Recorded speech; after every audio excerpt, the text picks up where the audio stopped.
Hola, soy Fernanda Santos y les voy a hablar sobre las teorías socioeducativas. La primera teoría es la teoría del funcionalismo, creada por el sociólogo francés Émile Durkheim de 1858 a 1917. Émile Durkheim sostenía que la función colectiva de la educación es adaptar al niño al medio social, convertirlo en un individuo útil dentro de la sociedad. Esto consiste en el que el individuo debe desarrollar sus capacidades y habilidades. Las aportaciones de esta teoría fueron la escuela y la familia son instituciones esenciales como agencias socializadoras. La escuela cumple la labor de socialización en su función de formar nuevas generaciones. Teoría del capital humano. Autores de la teoría es Teodoro Schultz y Gary Baker, de 1983. El capital humano ha sido definido como la organización para la cooperación del desarrollo económico que se considera capital humano. La acumulación de intervenciones anteriores en educación, formación del trabajo, salud y otros factores que permiten aumentar la productividad. Los elementos que constituyen la teoría es un conjunto intangible de las habilidades y capacidades que puedan contribuir para elevar y conservar la productividad, la innovación y la empleabilidad de la persona a una comodidad. Se entiende por empleabilidad a la posibilidad de las personas a que puedan encontrar un empleo. O sea, el capital humano trata de dar oportunidades a las personas a través de sus capacidades y habilidades para que se pueda ver el aumento de mejores factores para la economía. Teoría keynesiana. El autor de esa teoría es John Maynard Keynes, en 1930.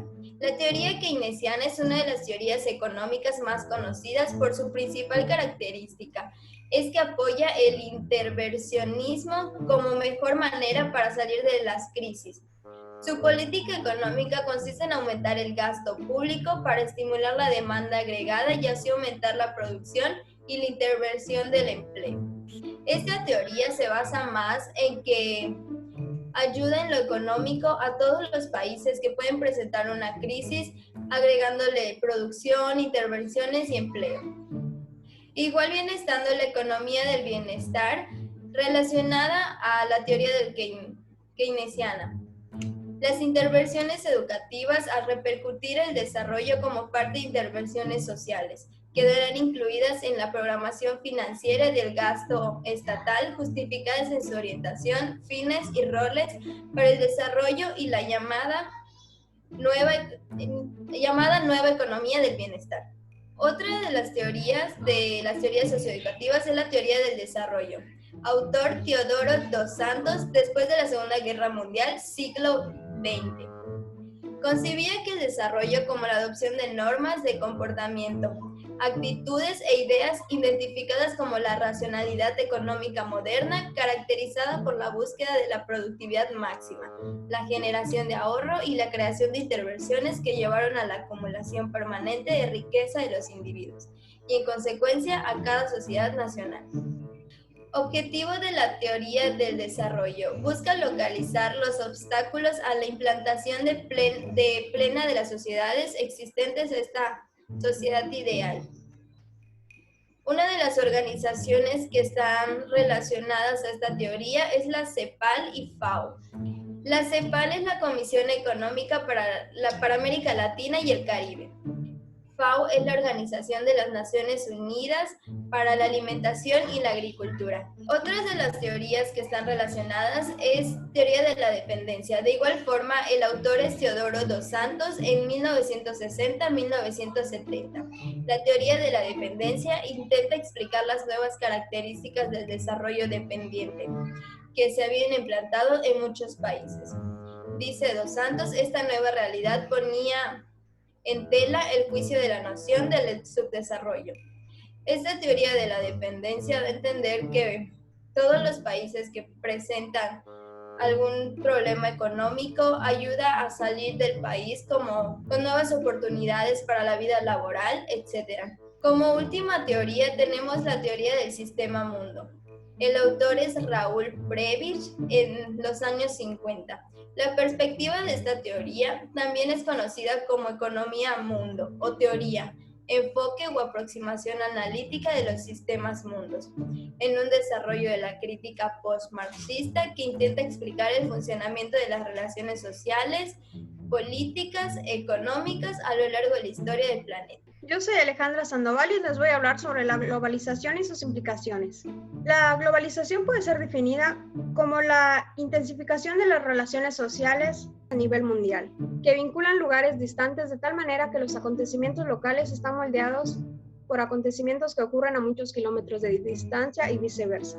Se caracteriza por los avances tecnológicos, científicos en la informática y telecomunicaciones, el desarrollo de las comunicaciones en la informática, amplificación de las desigualdades sociales. La globalización tiene varios enfoques. Está el enfoque hiperglobalista, que se caracteriza porque los estados pierden relevancia y se enfocan los tipos de gobierno y la sociedad, así como la cultura. La escéptica, los estados siguen siendo los que procesan la crisis económica y existen diferentes economías entre países centrales y periféricos. Transformacionista, acepta que vivimos en una etapa que se caracterizada por niveles de interconexión global en diversas esferas de la vida. Las perspectivas de la globalización son la economista, inserción imperativa, integracionista, humanista, crítica normativa, crítica analítica y mundialización imperativa.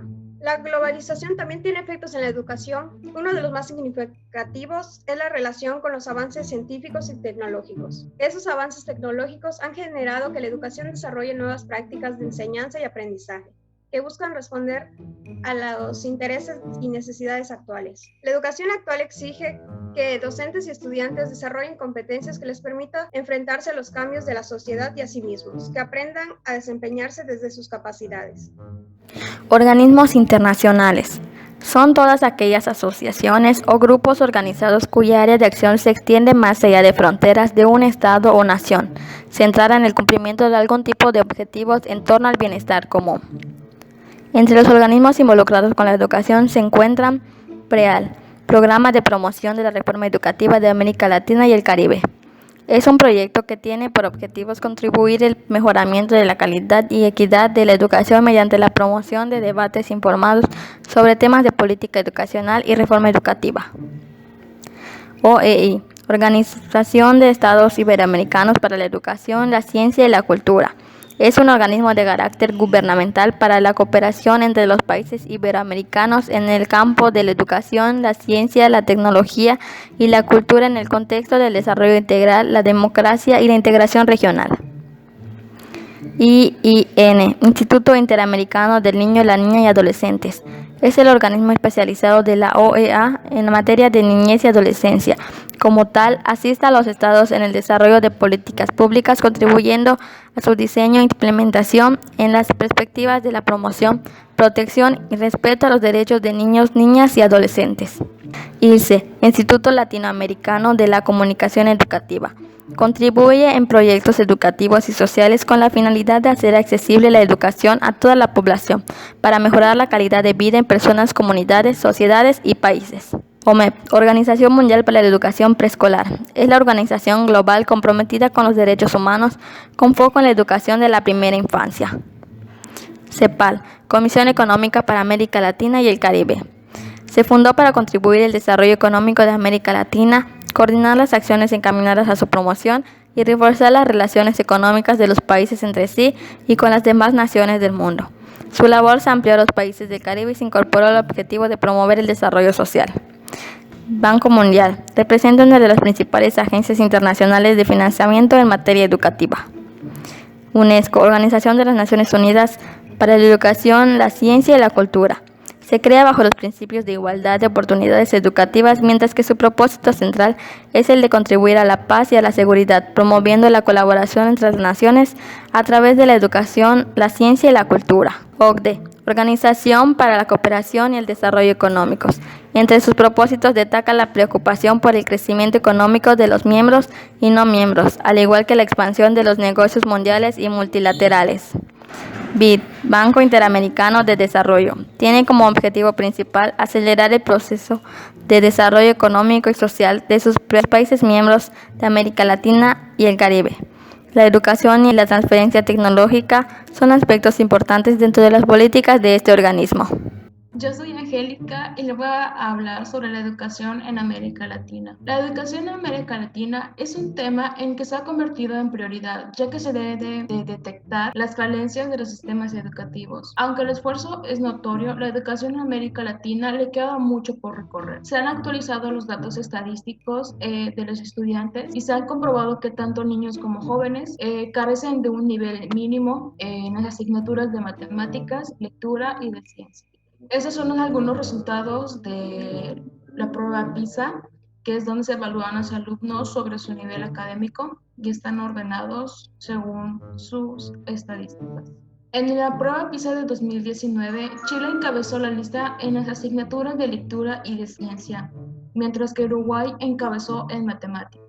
Sin embargo, los resultados están muy por debajo de los resultados de China y de Singapur, por lo que las estadísticas de la educación en América Latina son muy preocupantes. Debido a esto, muchos niños y jóvenes quedarán al margen de la economía si no adquieren las competencias básicas. Algunas dificultades de los países en América Latina. Entre ellos está Perú, el cual el Ejecutivo muestra poco interés a la educación, es decir, poca valoración al maestro. El producto de este poco interés es que los alumnos han quedado desaprobados en el programa PISA. De igual manera, no hay una revaloración del maestro, que es cualquier persona puede estudiar educación. Por segundo está Colombia. Según la Unidad de Gestión del Sector de Desarrollo Humano, existe una baja financiación en educación secundaria. Montenegro, Colombia, es la segunda sociedad de desigualdad en el hemisferio occidental. Por tercer lugar, se encuentra Venezuela. La educación actual de este país no responde a sus necesidades. La educación en todos los niveles está colapsada. La educación está por un lado y el país está por el otro. De igual manera, la desviación del propósito en la educación. Está Ecuador, que es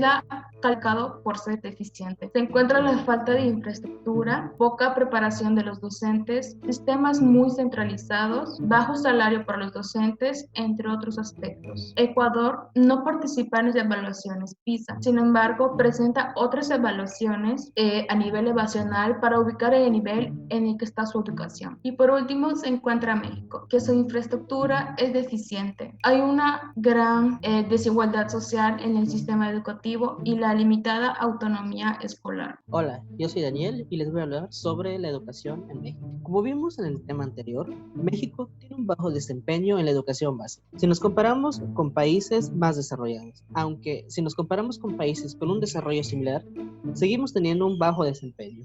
Aquí podemos ver los resultados de la prueba PISA 2012, donde se muestra esta realidad. En México se busca ofrecer una educación de calidad.